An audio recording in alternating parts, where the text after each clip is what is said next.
এই বইটা পড়ে বাঙালির ইতিহাসের বা বাংলাদেশের ইতিহাসের সূচনা থেকে শুরু করে সব কিছু জানতে পারে যে তার পরের 5 বছর পর্যন্ত কি হয়েছিল এবং মুক্তিযুদ্ধের আগের 47 সালের পর থেকে বাঙালি জাতি কিভাবে চলে আসতেছিল, তাদের মনের আকাঙ্ক্ষা কি ছিল, তারা কি চাচ্ছিল, এই বইটাতে তিনি সুন্দরভাবে লিখেছেন।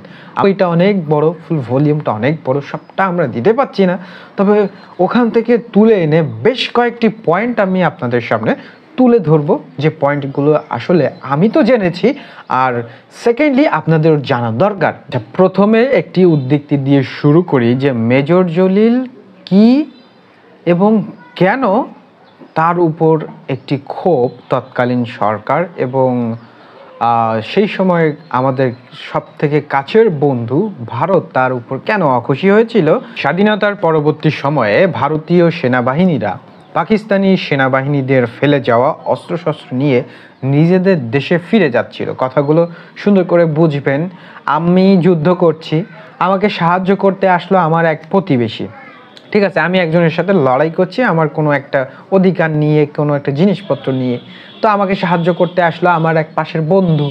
তো আমি জিতে গেলাম আমার সেই শত্রুর সাথে যুদ্ধ করে। এখন আমার ঘরের যে মালামাল সেই শত্রু এনে ফিলেত হয়ে গেছে, সে আমাকে সাহায্য করতে আসা সেই বন্ধু কি সেটা নিয়ে যাবে? আমার সাথে যুদ্ধ হচ্ছে আমার ঘরে, তাহলে যদি সে কিছু ফেলে যায় সেটা আমার দেশের, সে কেন আমার বন্ধু পার্শ্ববর্তী এলাকার সেই বন্ধু কেন নিয়ে যাবে?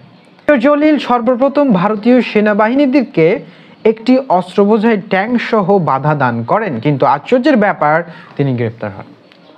এটা খুবই আশ্চর্যের ব্যাপার। ফেলে যাওয়া মালামাল নিয়ে তারা বোঝাই করে নিয়ে চলে যাচ্ছে, তো তাদের একজন বাধা দিচ্ছে, তিনি আবার সাধারণ কেউ না, তিনি খুলনা 9 নম্বর সেক্টরের সেক্টর প্রধান মেজর জলিল। তিনি বাধা দিচ্ছে। এই বাধাটা দেওয়ায় তার এত পরিমাণ দোষের ব্যাপার হয়েছে যে তাকে গ্রেপ্তার করা হলো। তো তিনি হচ্ছে বাংলাদেশের প্রথম রাজবন্দী, মানে সেই সময়টাতে বলা হয় যে এই যে মুক্তিযুদ্ধের পরে বাংলাদেশ নামক দেশটি একদম একটা শিশু, সেই শিশুটি মায়ের গর্ভ থেকে মাত্র ভূমিষ্ঠ হলো। মায়ের গর্ভ থেকে মাত্র ভূমিষ্ঠ হওয়া শিশু বাংলাদেশ মাত্র নামকরণ হলো, মাত্র স্বাধীন হলো পাকিস্তান থেকে।